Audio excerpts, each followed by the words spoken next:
Well, hello and thank you for joining me for the Alex on Tech and TechAdvice.live video. I'm joined today by John Checco. He's the resident CISO for financial services at Proofpoint. Welcome to the program. Glad to be here. Yes, I'm one of several resident CISOs at Proofpoint. The resident CISO program, if you don't know, is made up of former CISOs, provide a broader vendor agnostic executive advisory role through thought leadership to the security community. So we help CISOs help themselves. My operational expertise is in the financial services sector, but I am deeply involved in the community. I do a lot of zero trust, responsible automation, and AI and ML type of talks. Well, it's super topical right now.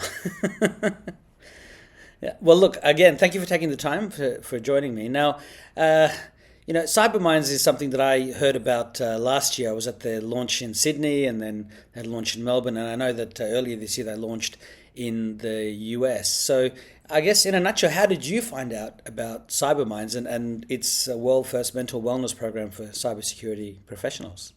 So ironically, I was recommended by one of our executives, Ryan Callenberg, to host a Cyber Minds panel this past spring at RSAC, RSA conference. Mm-hmm. And that was based on my external experiences. I'm a first responder. I've been a firefighter for the past 40 some odd years. I'm a fire instructor, and we teach a lot about mental health and stress. Ryan Callenberg knew that I had this expertise, and it was a natural fit for me to do the Cyber Minds panel. Sure. And have you been implementing any of the Cyberminds protocols into your teams as yet? Is it already changing the way your team's operating, or is it something that you're still implementing? I've done some of the IRS protocol with Dr. Richard Miller, and I've been trying to apply it not only to what I do in the cybersecurity world, my day job, but also again when I'm teaching firefighters for their first time. A lot of them haven't seen or haven't been under the stress of hot fires and live fires, as well as some of the other factors that are involved. So I've been actually implementing it more there than I have been with the cybersecurity side. Well, it's fascinating. I mean, Dr. Richard Miller has been using that with the US military for, I think, a couple of decades, and with first responders and emergency, medical workers, and a whole series of people. So, I mean, it was born outside of cyber, but Peter Coronius, the founder of Cyberminds, could see its application in the cyber world. When you spoke about it at the panel, so what was the reaction in the room from the other people that were there? I mean, because I had never heard anything quite like it before when I first learned about it. It's funny. It's funny, that simple act of having a mindset of awareness, right? And I think a lot of people, the light bulbs went off, that they started becoming aware of their surroundings and some of their internal and external signs of stress. So I think that was just an eye opener for so many folks on dealing with stresses that they never knew they had before, and that they were internalizing. So and there were people who came up after the panel to us and talked about their own experiences over wide variety of experiences, from managing a SOC to normal day-to-day policy management to employee behavior. So there's a lot going on that people just never realized it. So I thought Cyberminds was a great way of bringing it to the forefront. I know that there are various companies that do the training, so they're trying to get the various staff in companies to understand what phishing emails are, and that sort of training that's been around for a long time. But do you know if at least at Proofpoint, but in other cybersecurity companies, if they have some sort of a training scenario where all hell is broken loose in the SOC? There's customers being attacked left, right, and center, and I mean, because one day that's going to happen, right? In theory, but it's sort of like it's like as if there's a huge giant bushfire outside, like you were saying with the fire department people, and suddenly they're on. They have to, they're being tested under a stressful scenario, and this is obviously where you would then introduce some of the Cyberminds training after you've seen how they've reacted, because if you have too many of those incidents, which happens, then you have the problem of burnout recovery, and burnout prevention, and you sort of come across the scenarios that must have been involved in cybersecurity for many years now. So first of all, it's not just theory. This happens at least several times a year with some of the big incidents, right? We don't call them breaches, but some of the events turn into incidences, and you have to bring people together. But that's what the whole idea of tabletop exercises are about, right? The tabletop exercise, which can be done at different levels, right? The management level and the SOC level, is there to bring all those not so much stresses, but those injects together, right? All those events together, and see how people react. And of course, the tabletop exercises are built towards actions and activities. But now that you have that awareness of, okay, how do I manage the stress level beyond it? I think that's just an added level of safety and security, personal safety and personal security that you can have. And, in firefighting, we say, when you're calm, everyone else is calm. If you're excited, everyone else gets excited. So we try and teach folks to stay calm, take a breath, and move to the next step. What's the next one step you have to do? And that's been very effective. So what else should we know about you and about Proofpoint and about anything else that you're doing with Cyberminds? So, Proofpoint itself is a cybersecurity solution provider. It focuses on people, and I think that kind of dovetails really nicely into what Cyberminds is doing. We've done some studies showing that 98% of all incidents have a human component, and that human activities are born from really stressful situations, right? You get the phishing or the spam that's telling you that sense of urgency, right?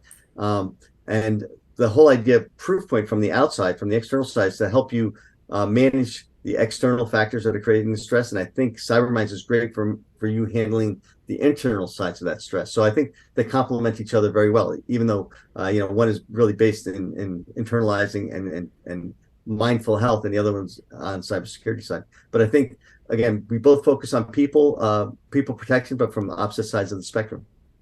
Yeah, absolutely. Well, I know that when I've had scammers try to call me, they try to move you very quickly, establish this sense of urgency, to try and authenticate you in some way that lets you, lower your guard. And in fact, I had this phone call from someone who claimed to be from Vodafone, and I was telling them this must be a scam, but somehow, I give them the benefit of the doubt factor was kicking in. I mean, it shouldn't have been, but what saved me was the message that came from Vodafone said, if somebody rings you, do not give them this number. And I said, you're a scammer. I'm not giving you the number. And I hung up and I rang Vodafone, and they said, yeah, it was a scam. And if I had given my details, I would have had iPhones and things added to my account, and I would have had to have paid for them. I mean, that's more of a hacking you, right? As the weakest link rather than your infrastructure. But hacking humans is bad enough. So it's all about mental preparedness. And when my kids were younger, right, in their teens, whenever we got a scam call, we actually turned it into a game. Who can keep the scammer on the longest, right? Because if you waste their time, you're wasting their resources without giving out any information, and you get bonus points if you could get some of their personal information. And again, by turning that around, you change the mindset of the kids who are now adults into understanding what the scammers are trying to do and not falling for it when it really happens to them. Yeah, gamification. It works. Yeah. So look, I know that we could probably talk about all sorts of things for quite some time, but I always like to sort of finish off with some, closing questions about you. And one of the questions I love to ask is, can you please share a memory of your first computer? Wow. The Radio Shack TRS or Trash 80 Model Trash 1. 80, yeah.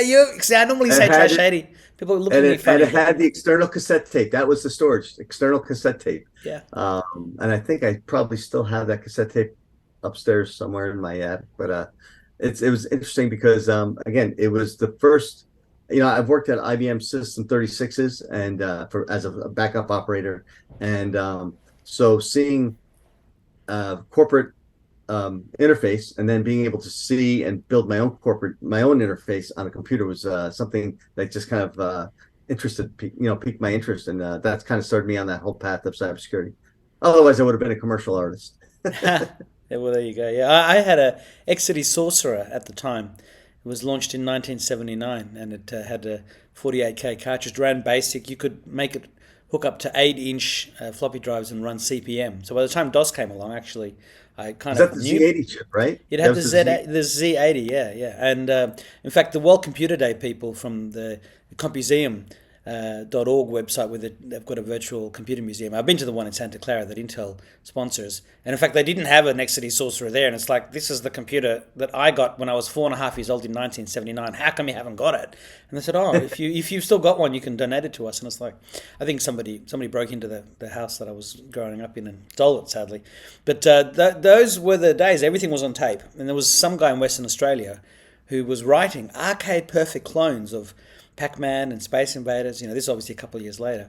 So yeah, those were great days. Kids don't know how rough it was for us when we were their age, and we had no 3D graphics, no broadband. It was all black and white or green on white. Yeah, we've come a long way. What was the first computer you got for your kids? I built my own. So I had the phase where I was just basically, buying all the parts myself. I'm very conservative, meaning that we only had one family computer in the house, and it's in the middle of the house. We didn't have TVs in every room. Everything was centrally located. So the computer that we had for the family was something I built myself, and basically made it so it would last. I think it lasted almost 10 years. Wow. Yeah. Well, people are still building computers today, but yeah, back then it was a real endeavor, and you could save money as well. It was good fun, like a giant jigsaw puzzle. So my second last question is to ask if you could please share some of the best advice you've received in life to help you get where you are today. Yeah, and actually, this came from a firefighter mentor of mine, and I was in high school, and pretty troubled, and the fire department kind of got me to calm down, change my life, get myself in a career path.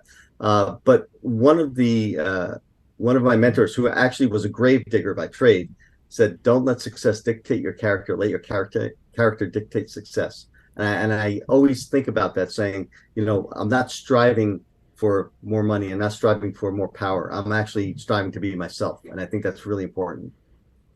I think that's great advice that more people should internalize. So, what is your final message to the viewers and the readers and to the wider cybersecurity community? I would just say, we hear the word cybersecurity over and over again in the media, and it's more than just cybersecurity. It's really about the welfare of the entire ecosystem, from what you do in the morning, the products and offerings that people have, and a lot of the ancillary noise that we see around this, right? So I tend to say, ignore groupthink, right? Try and be your own person. Avoid the tunnel vision, right? Try and keep a broad perspective, and use that global picture, right? There's this old saying, think globally, act locally, right? And I think that's a great way to manage cybersecurity in your own life and in your corporate life as well. Well, and now that CyberMinds exists to implement some of those, or implement the IRIS protocol, so that you not only can recover from any burnout you may have experienced, which is a serious problem for people in the cybersecurity industry, but learn how to prevent it and make sure that all your co-workers are equally equipped, so that actually you've got a more resilient and stronger team, because the attacks aren't abating. They're only getting worse, right? Yeah, absolutely. Yeah. Well, John Checco, the resident CISO for Financial Services at Proofpoint, thank you very much for your time. I really enjoyed our chat. I do hope we can speak again in the future, and I wish you the best of success. Alex, thank you so much for having me. Thank you. Bye-bye.